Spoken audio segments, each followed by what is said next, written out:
आजादी के बाद शुरू में केंद्र व देश के काफी राज्यों में भी ज्यादातर सत्ता यहाँ कांग्रेस पार्टी के ही हाथों में केंद्रित रही है, किंतु इनकी अधिकांश मामलों में रही गलत नीतियों एवं गलत कार्य प्रणाली आदि की वजह से ही फिर इस पार्टी को केंद्र व काफी राज्यों की भी सत्ता से बाहर होना पड़ा है तथा यही स्थिति इनकी सहयोगी पार्टियों की भी बनी रही है, जिसके कारण ही फिर पिछले कुछ वर्षों से भारतीय जनता पार्टी व इनके सहयोगी दल केंद्र एवं काफी राज्यों की भी सत्ता में काबिज हो गए हैं, लेकिन इनकी भी ज्यादातर रही जातिवादी, पूंजीवादी, संकीर्ण, सांप्रदायिक व द्वेषपूर्ण नीतियों एवं कार्य प्रणाली आदि से तथा इनकी कथनी व करनी में भी काफी अंतर होने की वजह से अब ऐसा लगता है कि इस बार ये पार्टी भी यानी कि भारतीय जनता पार्टी भी केंद्र की सत्ता में आसानी से वापस आने वाली नहीं है, बशर्ते यदि ये चुनाव इस बार फ्री एंड फेयर होता है तथा आम चर्चा के मुताबिक वोटिंग मशीनों में भी कोई गड़बड़ी आदि नहीं की जाती है। और वैसे भी इस बार चुनाव में इनकी कोई भी पुरानी व नई चल रही नाटकबाजी, जुमलेबाजी व गारंटी आदि काम में आने वाली नहीं है, क्योंकि अब देश की जनता काफी हद तक इस बात को समझ चुकी है कि इनकी पार्टी ने अब तक देश के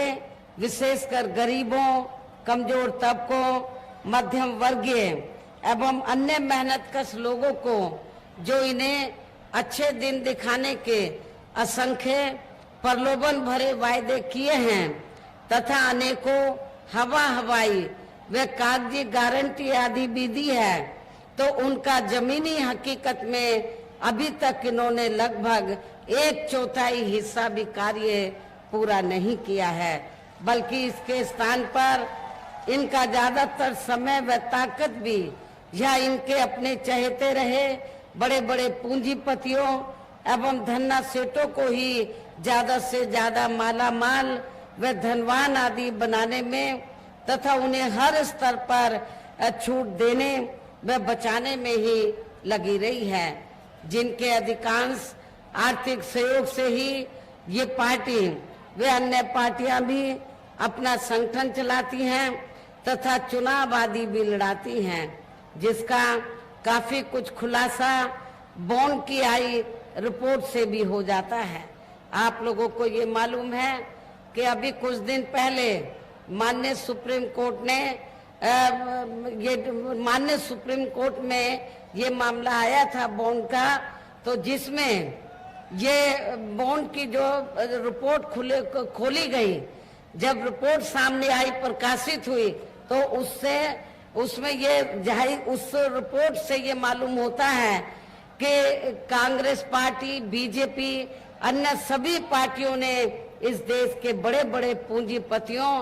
और धन्ना सेठों से चुनाव में, खासकर चुनाव में बॉन्ड के जरिए करोड़ों अरबों रुपया लिया है, लेकिन उस रिपोर्ट में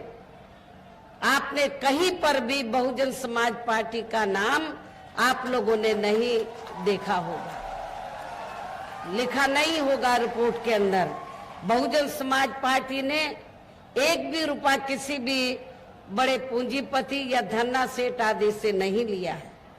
और आप लोगों को ये मालूम है कि हमारी पार्टी जब से बनी है तब से लेके अब तक हमारी पार्टी तो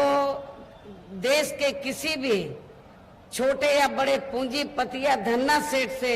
पार्टी के संगठन को चलाने व चुनाव आदि लड़ाने के लिए कोई पैसा नहीं लेती है, बल्कि हमारी पार्टी अपने कार्यकर्ताओं से ही तो उनकी आर्थिक मदद से ही थोड़ा थोड़ा धन इकट्ठा करके तो पार्टी के संगठन को चलाती है, अपने केंद्र कार्यालय को चलाती है, दफ्तरों को चलाती है। और जब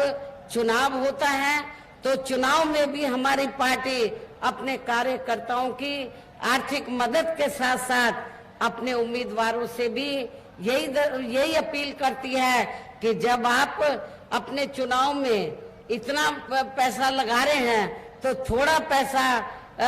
तो मेरे चुनावी दौरे पर भी आप लोगों को मदद के तौर पर देना चाहिए। तो इसलिए कहने का तात्पर्य यह है कि हमारी पार्टी अपने कार्यकर्ताओं से विभिन्न रूपों में मेंबरशिप के जरिए, जन्मदिन के मौके पर तो जन्मदिन के जरिए तो थोड़ा थोड़ा धन इकट्ठा करके अपनी मूवमेंट को चलाती है, चुनावादी भी लड़ाती है। लेकिन दूसरी पार्टियों की तरह बड़े बड़े पूंजीपतियों और धन्ना सेठों से बॉन्ड आदि के जरिए पैसा नहीं लेती है, जो अब ये मामला माननीय सुप्रीम कोर्ट में चल रहा है, जिसमें बहुजन समाज पार्टी का नाम आप लोगों को कहीं भी सुनने के लिए नहीं मिलेगा। इसके साथ ही अब ऐसा लगता है कि कांग्रेस पार्टी की तरह ही बीजेपी ने भी केंद्र की तमाम सरकारी जांच एजेंसियों का ज्यादातर राजनीतिकरण ही कर दिया है। इसके अलावा देश के किसान वर्ग भी वर्तमान बीजेपी की सरकार में शुरू से ही अपनी विभिन्न समस्याओं को लेकर काफी ज्यादा दुखी व परेशान रहे हैं और अभी भी हैं। जबकि यूपी में 4 बार हमारी पार्टी की रही सरकार ने इनके हितों का भी हर स्तर पर विशेष ध्यान रखा है। आप लोगों को ये मालूम है कि जब भी बीएसपी के नेतृत्व में यूपी की सरकार रही है तो हमारी पार्टी की सरकार ने तो किसानों को खेती करने के लिए समय से सस्ते साधन उपलब्ध कराए हैं और उनकी फसल का भी उचित दाम हमारी सरकार ने दिया। इतना ही नहीं बल्कि केंद्र में पूर्व की रही कांग्रेसी सरकार की तरह ही वर्तमान भाजपा सरकार में भी इनकी जातिवादी, हीन, सांप्रदायिक एवं पूंजीवादी सोच व नीतियों के चलते ही पूरे देश में सर्व समाज में से खासकर गरीबों, दलितों, आदिवासियों, पिछड़े वर्गों, मुस्लिम एवं अन्य धार्मिक अल्पसंख्यक समाज के लोगों का भी पूर्ण रूप से विकास व उत्थान आदि नहीं हो सका है। और इस संदर्भ में वैसे आप लोगों को ये मालूम है कि पूरे देश में यहाँ दलितों, आदिवासियों एवं अन्य पिछड़े वर्गों का सरकारी नौकरियों में वर्षों से अधूरा पड़ा आरक्षण का कोटा भी अभी तक पूरा नहीं भरा गया है। विशेषकर एससी व एसटी वर्गों के सरकारी कर्मचारियों का पदोन्नति में आरक्षण भी अब काफी हद तक प्रभावहीन ही बना दिया गया है। और आप लोगों को ये भी मालूम है कि जब यूपी में समाजवादी पार्टी की सरकार थी तो समाजवादी पार्टी की सरकार ने एससी एसटी वर्गों के सरकारी कर्मचारियों का पदोन्नति में आरक्षण ही खत्म कर दिया था। सपा सरकार ने, श्री अखिलेश यादव ने तो ये पदोन्नति में आरक्षण ही खत्म कर दिया था। और इतना ही नहीं, जब इसको प्रभावी बनाने के लिए इसको जो निष्प्रभावी हो गया था, इसको प्रभावी बनाने के लिए जब ये मामला पार्लियामेंट में लाया गया, हमारी पार्टी के काफी संघर्ष के बाद इसको लेकर संशोधन विधेयक आया। लेकिन उस समय कांग्रेस सत्ता में थी तो कांग्रेस पार्टी और बीजेपी ने अंदरूनी मिली भगत के तहत समाजवादी पार्टी को आगे करके और अन्य विरोधी पार्टियों को आगे करके तो इस बिल को पास नहीं होने दिया। और समाजवादी पार्टी के सांसदों ने तो, एमपीज ने तो इस विधेयक को ही संसद के अंदर फाड़ दिया था। जो आज दलितों का वोट लेने की बात करते हैं, क्या उनको आपको दलितों का वोट देना चाहिए? परम पूज्य बाबा साहब डॉक्टर भीमराव अंबेडकर ने जो आपको भारतीय संविधान में आरक्षण दिया, उसका लाभ भी ना तो कांग्रेस की हुकूमत में आपको सही से मिला है और सपा की सरकार में तो सवाल ही पैदा नहीं होता है। साथ ही केंद्र में केंद्र व राज्यों में भी विरोधी पार्टियों की रही सरकारों में इन सभी वर्गों को प्राइवेट सेक्टर में आरक्षण दिए जाने की व्यवस्था किए बिना ही इनकी सरकारों के ज्यादातर सरकारी कार्य अब प्राइवेट सेक्टर के जरिए ही इनके बड़े बड़े पूंजीपतियों व धन्ना सेठों आदि को ही दिए जाने के कारण अब इनको पूरे देश में आरक्षण का बहुत कम ही लाभ मिल पा रहा है। इसी प्रकार इनका अन्य और मामलों में भी शोषण व उत्पीड़न आदि होना अभी तक भी बंद नहीं हुआ है। इसके साथ साथ मुस्लिम व अन्य धार्मिक अल्पसंख्यक समाज के लोगों की भी हालत हर स्तर पर यहाँ काफी ज्यादा खराब व दयनीय ही बनी हुई है, जिसका काफी कुछ खुलासा सच्चर कमेटी की रिपोर्ट में भी किया गया है। इतना ही नहीं बल्कि पिछले कुछ वर्षों से केंद्र व अधिकांश राज्यों में भी बीजेपी व आरएसएस की सरकारों के चलते हुए अब इनका विकास व उत्थान आदि होना भी काफी हद तक बंद सही हो गया है। आए दिन इन पर खासकर हिंदुत्व की आड़ में हो रही जुल्म जाति भी यहाँ काफी ज्यादा चरम सीमा पर पहुंच चुकी है। इनके साथ साथ अपर कास्ट समाज में से विशेषकर गरीब लोगों की भी हालत हमें कोई खास अच्छी नजर नहीं आती है। और यहाँ मैं अपर कास्ट समाज में से खासकर ब्राह्मण समाज के लोगों को ये कहना चाहती हूँ, चाहे यूपी में समाजवादी पार्टी सत्ता में रही हो या वर्तमान में भारतीय जनता पार्टी की सरकार चल रही है, इन दोनों हुकूमतों में तो अपर कास्ट समाज में से ब्राह्मण समाज का बड़े पैमाने पर शोषण किया गया है। आपके कानपुर मंडल में तो इनके साथ काफी जुल्म जाति की गई है। सपा सरकार में ऐसे अनेकों एग्जाम्पल आपको मिलेंगे जो आपके कन्नौज जिले के अंदर जो ब्राह्मण समाज के लोग थे उनके साथ बड़े पैमाने पर जुल्म जाति हुई है। अभी भी जुल्म जाति होनी बंद नहीं हुई है। इनकी गलत कृषि नीतियों के कारण किसान वर्ग भी आए दिन आंदोलित बना रहता है। साथ ही इनकी गलत आर्थिक नीतियों की वजह से देश की अर्थव्यवस्था पर दुखी व परेशान हैं। और अब केंद्र में पूर्व की रही सरकारों की तरह ही वर्तमान भाजपा सरकार में भी यहाँ पूरे देश में गरीबी, बेरोजगारी एवं महंगाई आदि भी लगातार काफी ज्यादा बढ़ रही है। देश में हर स्तर पर फैला भ्रष्टाचार भी अभी तक खत्म नहीं हुआ है। साथ ही अपने देश की सीमाएं भी अभी तक पूरे तौर से सुरक्षित नहीं है। ये भी यहाँ बड़े चिंता की बात है। ऐसे में अब आप लोगों को देश में हो रहे लोकसभा चुनाव में कांग्रेस, बीजेपी व इनकी सहयोगी पार्टियों को भी केंद्र की सत्ता में आने से जरूर रोकना है। जिनकी गलत नीतियों व गलत कार्य प्रणाली आदि को आप लोग काफी हद तक आजमा भी चुके हैं। ऐसी स्थिति में अब ये विरोधी पार्टियां इस चुनाव में भी किस्म किस्म के साम, दाम, दंड भेद आदि अनेकों हथकंडे इस्तेमाल करके केंद्र की सत्ता में आने की भी पूरी कोशिश में लगे हैं, जिनसे अपनी पार्टी के लोगों को हर स्तर पर काफी ज्यादा सावधान रहना है। और इस मामले में विरोधी पार्टियां अपने अपने पक्ष में हवा बनाने के लिए खासकर मीडिया,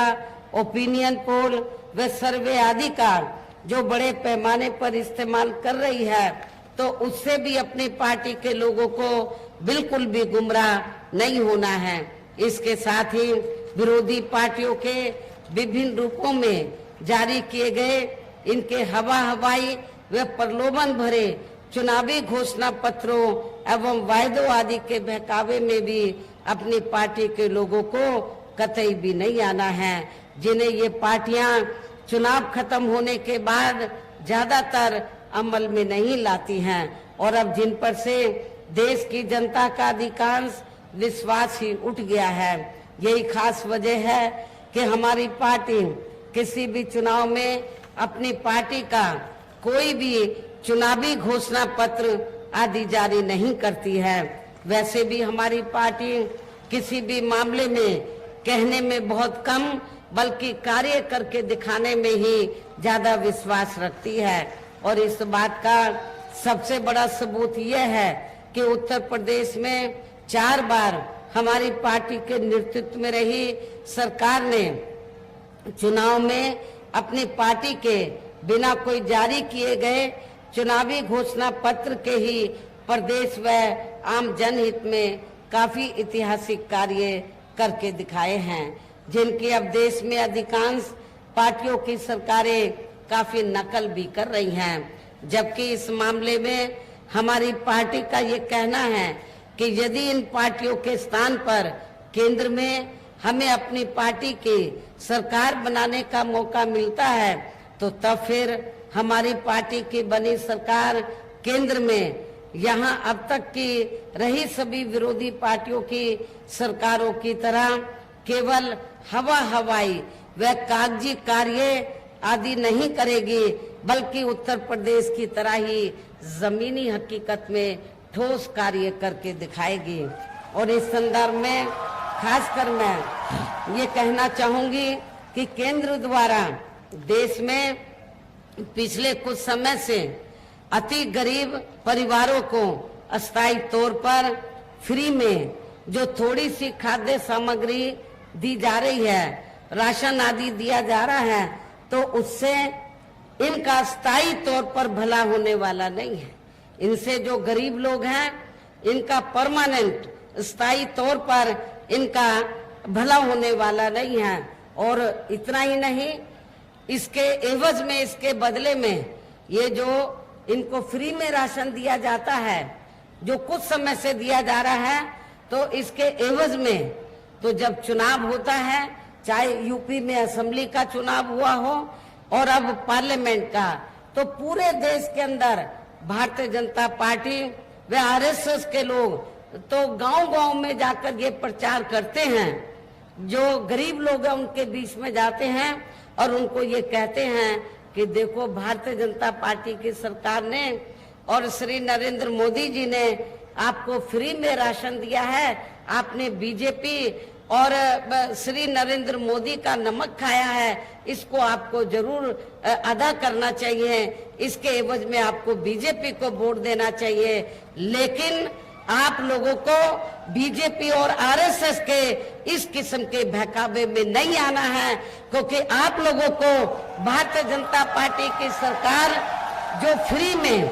जो थोड़ा राशन देती है, तो भारतीय जनता पार्टी या श्री नरेंद्र मोदी जी अपने जेब से नहीं देते हैं, बल्कि देश की जनता जो टैक्स देती है, देश की जनता जो टैक्स देती है, और टैक्स से जो पैसा सरकार के पास जाता है, उस टैक्स के पैसे के जरिए आपको ये फ्री में राशन दिया जाता है। ये मेहरबानी बीजेपी अब आरएसएस की नहीं है। और वैसे भी इनकी ये जटिल समस्या, जो गरीब लोगों की जो जटिल समस्या है, देश में हर हाथ को काम देने से केवल दूर हो सकती है, जिसकी तरफ हमारी पार्टी की बनी सरकार विशेष ध्यान देगी। साथ ही देश में पिछले काफी वर्षों से आए दिन बढ़ रही गरीबी, बेरोजगारी व महंगाई आदि से भी जनता बहुत ज्यादा दुखी व परेशान है, जिसे भी आर्थिक नीतियों में तब्दीली करके जरूर दूर किया जाएगा। खासकर हिंदुत्व की आड़ में पिछले कुछ वर्षों से विशेषकर मुस्लिम समाज के लोगों का द्वेष की भावना से जो इनका काफी ज्यादा शोषण व उत्पीड़न आदि किया जा रहा है, तो इसे भी जरूर रोका जाएगा। और ये सब हमने अपनी यूपी की रही सरकार में करके भी दिखाया है। आप लोगों को मालूम है, मेरी चारों हुकूमतों में उत्तर प्रदेश के अंदर हमारी पार्टी की सरकार ने कोई भी हिंदू मुस्लिम दंगा फिसाद नहीं होने दिया। सबके जान माल व मजहब की पूरी ईमानदारी व निष्ठा से हमने हिफाजत की है, ये भी आप लोगों को मालूम है, और इसका आगे भी ध्यान रखा जाएगा। इसके अलावा हमने यूपी में सर्व समाज में से गरीब एवं बेरोजगार लोगों को बेरोजगारी भत्ता आदि न देकर उन्हें बड़ी तादाद में रोटी रोजी के साधन भी उपलब्ध कराए हैं। जो अब ये कार्य भी अधिकांश ठंडे ही पड़े हैं, जिनको फिर केंद्र में सरकार बनने पर प्राथमिकता दी जाएगी। कहने का तात्पर्य ये है कि देश में इस समय हो रहे लोकसभा चुनाव में विरोधी पार्टियों के जारी किए गए इनके हवाई व प्रलोभन भरे चुनावी घोषणा पत्रों आदि के बहकावे में अब यहाँ खासकर देश के अति गरीबों, मजदूरों, बेरोजगारों एवं अन्य मेहनतकश लोगों को बिल्कुल भी नहीं आना है और अब इन्हें ऐसी सभी विरोधी पार्टियों को हर हालत में केंद्र की सत्ता में आने से जरूर रोकना है, जिनकी कथनी व करनी में काफी अंतर रहा है तथा जिन्हें ये लोग बरसों से काफी आजमा भी चुके हैं। ऐसे में अब मेरा यही कहना है कि आप लोगों को अपने खुद के वे अपने प्रदेश, क्षेत्र एवं देश के भी हित में अपने वोटों को यहाँ कांग्रेस, बीजेपी व अन्य विरोधी पार्टियों को न देकर केवल अपनी एकमात्र हितैषी पार्टी बहुजन समाज पार्टी को ही देना है। जो ये पार्टी उत्तर प्रदेश की तरह ही केंद्र में भी अपनी पार्टी की सरकार बनने पर फिर पूरे देश में यहाँ अपनी पार्टी की सर्वजन हिताय व सर्वजन सुखाय की नीतियों पर आधारित ही सरकार चलाएगी। इसके साथ साथ केंद्र से जुड़े आपके क्षेत्र की जो भी यहाँ स्थानीय समस्याएं होंगी तो उन्हें भी फिर दूर करने का हर संभव पूरा प्रयास किया जाएगा। वैसे आप लोगों को ये मालूम है, चाहे आपका फर्रुखाबाद जिला है या कन्नौज है या इटावा है या औरैया जिला है, जब मेरे नेतृत्व में सरकार बनी है तो हमने इन चारों जिलों के विकास व उत्थान का विशेष ध्यान रखा है। काफी हमने डेवलपमेंट के कार्य इधर करके दिखाए हैं। साथ ही यहाँ गरीबों, मजदूरों, बेरोजगारों, कर्मचारियों, किसानों,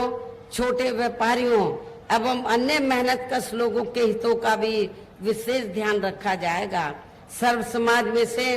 खासकर दलितों, आदिवासियों, पिछड़े वर्गों, मुस्लिम व अन्य धार्मिक अल्पसंख्यक समाज के लोगों के साथ साथ सर्व समाज में से जो गरीब लोग हैं, बेरोजगार लोग हैं, उनके हितों का, उनके विकास व उत्थान के साथ साथ हर स्तर पर इनकी सुरक्षा आदि के लिए भी सख्त कदम उठाए जाएंगे। और तभी फिर यहाँ वास्तव में अपने देश के महान संतों, गुरुओं व महापुरुषों में भी विशेषकर महात्मा ज्योतिराव फूले, श्री छत्रपति शाहू जी महाराज, श्री नारायण गुरु, बाबा साहब डॉक्टर भीमराव अम्बेडकर एवं मान्यवर श्री कांशीराम जी आदि का अधूरा रहा सपना जरूर साकार हो सकता है, जिनको यूपी में हमारी पार्टी की रही सरकार द्वारा हर स्तर पर पूरा आदर सम्मान दिया है। लेकिन ये सम्मान विरोधी पार्टियों को के गले के नीचे से नहीं उतरा, उनको ये पचा नहीं, हजम नहीं हुआ और खासकर समाजवादी पार्टी को तो ये बिल्कुल भी नहीं हजम हुआ, बिल्कुल नहीं भाया। और समाजवादी पार्टी की सरकार ने, श्री अखिलेश यादव की सरकार ने क्या किया कि जिन संतों, गुरुओं और महापुरुषों के नाम से जो दबे कुचले समाज में संत, गुरु और महापुरुष पैदा हुए, उनके नाम से जो जिले रखे हमने, जो पार्क आदि बनाए या फिर संस्थानों के नाम रखे, तो उनमें से काफी संस्थानों के नाम, जिलों के नाम इन्होंने बदल दिए। ज्यादा आपको बनारस में से हमने भदोई जिला बनाया, भदोई जिले का नाम हमने संत रविदास जी के नाम से रखा, उसको भी अखिलेश यादव की सरकार ने बदल दिया था। इतनी नफरत वो दलित, शोषित व पिछड़े वर्ग में जो संत, गुरु, महापुरुष हुए हैं तो उनसे वो नफरत करता है। तो उनको किसने हक दिया है उनको क्या अधिकार है कि दलित शोषितों से कहे कि आप समाजवादी पार्टी को वोट दे दो। ऐसी पार्टी को आपको वोट नहीं देना है, ऐसी पार्टी को आपको माफ नहीं करना है। इन्हीं खास बातों के साथ ही अब मेरा देश व आपके स्टेट के भी हित में यही कहना है कि हमारी पार्टी ने यहाँ जिनको भी लोकसभा के लिए चुनाव के मैदान में उतारा है, जो आपके सामने मंच पर भी मौजूद हैं, तो उनको आप लोगों को जरूर कामयाब बनाना है, जिसके लिए यहाँ पार्टी के सभी स्तर के छोटे बड़े पदाधिकारी एवं कार्यकर्तागण आदि पूरे जी जान से लगे हैं। और अब अंत में मेरा यही कहना है कि आप लोगों को वोट पड़ने वाले दिन यहाँ बीएसपी के अपने लोकसभा उम्मीदवारों को आपके इस क्षेत्र में हमने कन्नौज लोकसभा की सीट से श्री इमरान बिन जफर को हमने चुनाव के मैदान में उतारा है। आप लोगों को मालूम है कि जब हमने इनको चुनाव के मैदान में उतारा, इनका टिकट फाइनल किया और समाजवादी पार्टी को इसकी जानकारी मिली, तो सपा का मुखिया क्या कहता है कि ये तो बीजेपी के इशारे पर मुस्लिम समाज को टिकट दिया गया है। आपके कन्नौज लोकसभा की सीट में मुस्लिम आबादी काफी ज्यादा है, सपा तो मुसलमान को कभी टिकट देती नहीं है, उनको तो अपने परिवार से ही फुर्सत नहीं मिलती टिकट देने में, बंटवारा करने में। सो समाजवादी पार्टी के परिवार से यादव लोग खड़े होते हैं जब इनकी आबादी बहुत ज्यादा है यहाँ पर, और यदि जब हम मुस्लिम को टिकट देते हैं, उनका हक देते हैं, वो भी इनके गले के नीचे से नहीं उतरता है। मुस्लिम समाज के लोगों को इस बात को ध्यान में रखकर अपना एक भी वोट सपा को नहीं देना है, बल्कि बहुजन समाज पार्टी के उम्मीदवार श्री इमरान बिन जफर को देना है। और इनके साथ साथ दलित वर्ग के लोग, अति पिछड़े वर्ग के लोगों का वोट तो इनको मिलेगा ही, मुस्लिम समाज का वोट यदि बटे नहीं पूरा इनको मिल जाए तो फिर आप क्या होगा, इधर रिजल्ट कुछ और ही होगा। इटावा लोकसभा की सीट है रिजर्व, बिल्कुल लगी हुई है आपके कन्नौज से, तो यहाँ से हमने महिला को श्रीमती सारिका सिंह बघेल को हमने चुनाव के मैदान में उतारा है। अच्छी बात यह है कि इनको दलित वर्ग के लोग तो जी जान से जिताने में लगे हैं, खासकर जाटव समाज के लोग और दलितों में जो विभिन्न जातियां हैं वो तो जिताने में लगी हैं, लेकिन इस क्षेत्र में बघेल समाज भी पूरे जी जान से इनको अपना वोट दे रहा है, इनको जिताने में लगा हुआ है, तो इनको भी आपको कामयाब बनाना है। फर्रुखाबाद लोकसभा की सीट से हमने श्री कांति पांडे को चुनाव के मैदान में उतारा है। आप लोगों को ये मालूम है कि ये बरसों से कांग्रेस की सेवा करते रहे, कांग्रेस इनकी सेवा तो लेती रही, लेकिन कभी इनको ना पार्लियामेंट में टिकट दिया, ना असेंबली में टिकट दिया। कांग्रेस के इस रवैये को देखकर, उनकी कथनी और करनी में अंतर को देखकर फिर इन्होंने ये फैसला लिया कि हमें कांग्रेस के चक्कर में ना पड़कर बीएसपी में जाना चाहिए, जहां हमें अपना पूरा अधिकार मिलेगा। इन्होंने बीएसपी ज्वाइन की, ज्वाइन करते ही फर्रुखाबाद में, क्योंकि ब्राह्मण समाज की तादाद काफी ज्यादा है, जैसे इन्होंने अपनी ख्वाहिश रखी कि मुझे कांग्रेस ने मेरी सेवाएं ली, लेकिन कभी मुझे चुनाव लड़ने का मौका नहीं दिया। यदि बीएसपी मुझे मौका दे दे तो हम बड़े आभारी होंगे, ब्राह्मण समाज बड़ा आभारी होगा। हमने इनको मौका दिया है, क्रांति पांडे जी को, और ये पूरे जी जान से फर्रुखाबाद लोकसभा की सीट पे पूरे जी जान से उस सीट को जीतने में लगे हैं। इस प्रकार से हमारी पार्टी ने इन तीनों प्रत्याशियों को काबिल हैं, मिशनरी हैं, संघर्षशील हैं और गरीब और मजलूमों की मदद करने वाले हैं, ऐसे तीनों प्रत्याशियों को आप लोगों को अपनी पार्टी का जो चुनाव चिन्ह हाथी है, हाथी चुनाव चिन्ह के सामने वाले बटन को दबाकर इनको भारी वोटों के अंतर से जरूर जिताना है, इनको पार्लियामेंट के अंदर जिताकर जरूर भेजना है। इस खास अपील के साथ ही अब मैं अपनी बात यही समाप्त करती हूँ। जय भीम, जय भारत।